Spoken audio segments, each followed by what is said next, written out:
నమస్తే అండి. నా పేరు డాక్టర్ రజా. ఈరోజు మనం సిక్స్త్ సెన్స్ గురించి మాట్లాడుకుందామండి. ఈ జనరల్‌గా సిక్స్త్ సెన్స్ అంటే ఏమిటి? ఈ సిక్స్త్ సెన్స్ గురించి తెలుసుకునే ముందు అసలు 5 సెన్సెస్ అంటే ఏముంటాయి? 5 సెన్సెస్ అంటే జనరల్‌గా మనకి అందరికీ మీకు, నాకు ప్రతి వ్యక్తికి తెలిసిన ఇదే. జనరల్‌గా 5 సెన్సెస్ అంటే మనకి ఐస్, ఇయర్స్, నోస్, టేస్ట్ అంటే నాలిక ప్లస్ స్కిన్. ఈ బేసిక్‌గా ఇవేంటంటే 5 సెన్సెస్‌గా మనకి సెన్సరీ ఆర్గాన్స్ పర్సెప్షన్ అనేది ఉంటుందండి. అలాగే కాకుండా ఒక సిక్స్త్ సెన్స్ అనేది గిఫ్టెడ్‌గా ఇన్‌బోర్న్‌గా మనకి ప్రతి వ్యక్తిలో, ప్రతి ఇండివిడ్యువల్‌లో ఈ సిక్స్త్ సెన్స్ అనే ఒక సెన్స్ మన దగ్గర ఉంటుందండి. దీన్ని మనం ఎక్స్‌ట్రా సెన్సరీ పర్సెప్షన్ ఈఎస్‌పీగా చెప్తూ ఉంటాం. ఇది గిఫ్టెడ్ సెన్సరీ పర్సెప్షన్. కొంతమందిలో ఇది ఎక్కువ ఉండొచ్చు. కొంతమందిలో అసలు లేకపోవచ్చు. కొంతమందిలో మీడియోకర్‌గా అంటే మిడిల్ స్టేజ్‌లో ఉండొచ్చండి. అసలు ఈ సిక్స్త్ సెన్స్ అంటే ఏమిటి అనేది నేను మీకు ఎగ్జాంపుల్‌గా నేను చెప్పదలుచుకున్నానండి. ఏదైనా ఫోర్‌మోస్ట్‌గా అంటే ఫ్యూచర్‌లో ఏదైనా మాకు ఒక ఇన్సిడెంట్ జరిగింది అంటే ఎప్పుడో మనకి నాకెప్పుడో ఇది జరిగింది కదా! నాకెప్పుడో నా పాస్ట్ లైఫ్‌లో ఈ ఇన్సిడెంట్ జరిగింది కదా! అనే ఒక సెన్స్ ఆఫ్ పర్సెప్షన్ ఆఫ్ థాట్‌ని దీన్ని మనం సిక్స్త్ సెన్స్ అని చెప్తూ ఉంటాం. అలాగే ఏదైనా ఎప్పుడైనా మనం ఒక అన్‌నోన్ ప్లేస్‌కి కొన్ని ఎప్పుడు ఎళ్ళని ప్లేస్‌కి మనం కొత్త ప్లేస్‌కెళ్ళిన తర్వాత అక్కడ మనకి ఈ ప్లేస్‌కి మనం వచ్చాం గదా! ఎప్పుడో మనం ఒకసారి మనం పర్సీవ్ చేసాం గదా! అని ఉంటూ ఉంటుంది. అది ఆ థాట్ అనేది ఎందుకొస్తది అంటే మోస్ట్ కామన్‌గా ఇండివిడ్యువల్స్‌లో నిద్రలో ఎప్పుడైనా డ్రీమ్స్ అంటే ఎప్పుడైనా మన సబ్‌కాన్షియస్ మైండ్‌లో డీప్ స్లీప్‌లో ఉన్నప్పుడు మనం ఆ థాట్ గురించో లేదంటే ఏదైనా ఒక ఎక్స్‌ట్రార్డినరీగా ఏదైనా ఒక కొత్త ప్లేస్ గురించి మనకు ఒక కల అనేది వచ్చినప్పుడు అది మన సబ్‌కాన్షియస్ మైండ్‌లో రిజిస్టర్ అయ్యి ఉంటదండి. ఆ రిజిస్టర్ అయిన కారణమే అది మనం ఎప్పుడైనా ఒక కొత్త ప్లేస్‌కెళ్ళినప్పుడు ఈ ప్లేస్‌కి నేను వచ్చాను కదా ఎప్పుడో అనే ఆలోచననే సిక్స్త్ సెన్స్ అని చెప్తూ ఉంటామండి. దీన్ని మనం ఇది ఈ ఈ ఇది అబ్నార్మల్ ఆలోచన అయితే కాదు. ఇది ఒక నార్మల్ ఆలోచనే. కొంతమంది చెప్తూ ఉంటారు. ఆ వ్యక్తి గురించి నాకు ముందే తెలుసు. నేను ముందే వద్దన్నాను కదా! లేదు అంటే మనం ఏదైనా ఒక పని చేయాలి అనుకున్నప్పుడు మనకి ఇన్నర్ మైండ్ అంటే ఏదైతే మనకి సబ్‌కాన్షియస్ మైండ్ ఉంటదో ఆ సబ్‌కాన్షియస్ మైండ్ ఆ పని చేయొద్దు. నీకు చేస్తే దానివల్ల ఏదో నష్టం కలుగుతుంది అని చెప్తూ ఉంటుంది. లేదు అంటే ఆ పని నువ్వు చెయ్యి. దానివల్ల నీకు ప్రాఫిట్ అంటే లాభం కలుగుతుంది అని కూడా మనకు సబ్‌కాన్షియస్ మైండ్ అనేది సిగ్నల్ మన మైండ్‌కి పంపిస్తూ ఉంటదండి.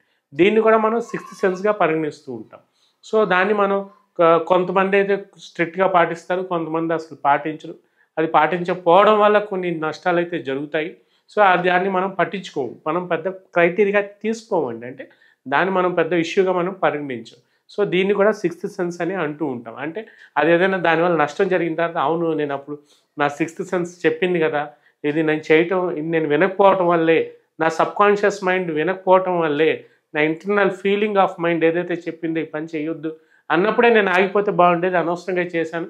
చేసి నేను బాధపడుతున్నాను అని కూడా కొంతమంది ఇండివిడ్యువల్స్ మనకి రెగ్యులర్‌గా మన కామన్ లైఫ్‌లో మన డే టు డే లైఫ్‌లో చెప్తూ ఉంటారు. అట్లాంటి ఇష్యూస్ మనకు కొన్ని జరిగి ఉండొచ్చండి. దానివల్ల మనం నష్టపోయి ఉండొచ్చు. లేదంటే లాభపడి ఉండొచ్చు.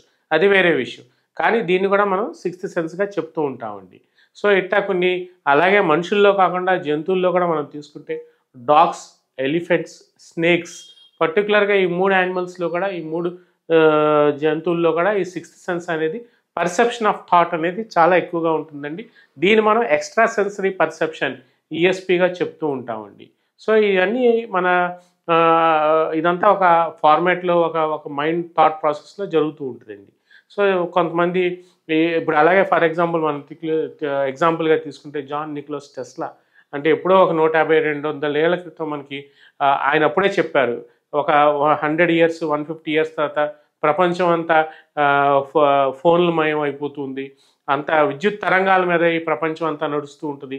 ఎక్కడో వందల వేల కిలోమీటర్ల ఉండి కూడా చేతిలో ఒక చిన్న వస్తువుతో మనం కమ్యూనికేట్ చేసుకోవచ్చు, చూసుకోవచ్చు.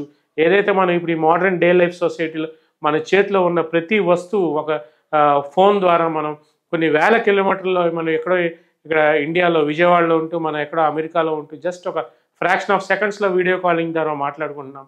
అలాగే ఒక 7-10 అవర్స్‌లో ఎన్ని వేల కిలోమీటర్లైనా మన ఫ్లైట్స్ ద్వారా వెళ్ళిపోతున్నాం. ఇదంతా ఎలక్ట్రోమాగ్నెటిక్ వేవ్స్ ద్వారా విద్యుత్ తరంగాల ద్వారా మనకి ఇదంతా జరుగుతుంది. జరగొచ్చు అని అప్పుడే టెస్లా గారు చెప్పారు. అలాగే మనం ఇప్పుడు ఉన్న మోడర్న్ డే లైఫ్ సొసైటీ అంతా దాని మీద ఆధారపడి ఉన్నాం. అలాగే ఐన్‌స్టీన్ చెప్పిన basic physics formula E=mc² formula మీద మన జీవన విధానం అంతా నడుస్తుంది. ఇవన్నీ ఏంటంటే these are all the sixth senses అండి. ఇవన్నీ వాళ్ళ సిక్స్త్ సెన్స్ పర్సెప్షన్ అనేది అంత బ్రాడ్గా ఉన్నప్పుడు వాళ్ళు అప్పుడే ఆలోచించి చెప్పినప్పుడు అదంతా ఇప్పుడు మన ఫ్యూచర్లో మనం ఇప్పుడు ఏదైతే మీరు నేను మన సహోదరులు మన కొలీగ్స్ మనం అంతా ఇప్పుడు ఈ ఫోన్స్ పట్టుకుని ఏదైతే ఉన్నామో చేతులు ఇదంతా ఎప్పుడో 150-200 ఏళ్ల క్రితమే పర్సెప్షన్ అయిన థాట్ అండి. So this is also a basic sixth sense thought అండి.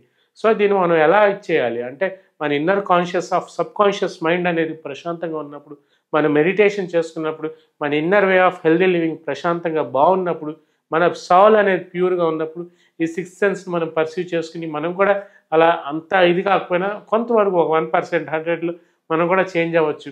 ఏదైతే మనం పని చేయడానికి వెళ్ళినప్పుడు మన సబ్ కాన్షియస్ మైండ్ ఇది నువ్వు చెయ్యి, ఇది నువ్వు చెయ్యొద్దు అని ఏదైతే చెప్తుందో దాన్ని మనం పర్సీవ్ చేసుకుని తద్వారా మనం ఆ సిక్స్త్ సెన్స్ యొక్క మాట వింటే మనకి చాలా ఉపయోగాలు దానివల్ల కలుగుతాయని కూడా నేను ఈ సిక్స్త్ సెన్స్ గురించి ఈ వీడియోలో మన వ్యూవర్స్కి నేను చెప్పదలుచుకున్నానండి. సో బేసిక్గా సిక్స్త్ సెన్స్ అంటే ఇదండి. ఫర్దర్గా అసలు వీటి వల్ల కూడా మన సైకియాట్రిక్ రిలేటెడ్ వీడియోస్ని అప్కమింగ్ వీడియోస్లో మేము అప్లోడ్ చేస్తాము. ఎడ్యుకేటెడ్ పర్పస్గా ఉంటాయి, ఇన్ఫర్మేటివ్ పర్పస్గా ఉంటాయని కూడా నేను చెప్పడం జరుగుతుందండి. నమస్తే, థ్యాంక్ యూ.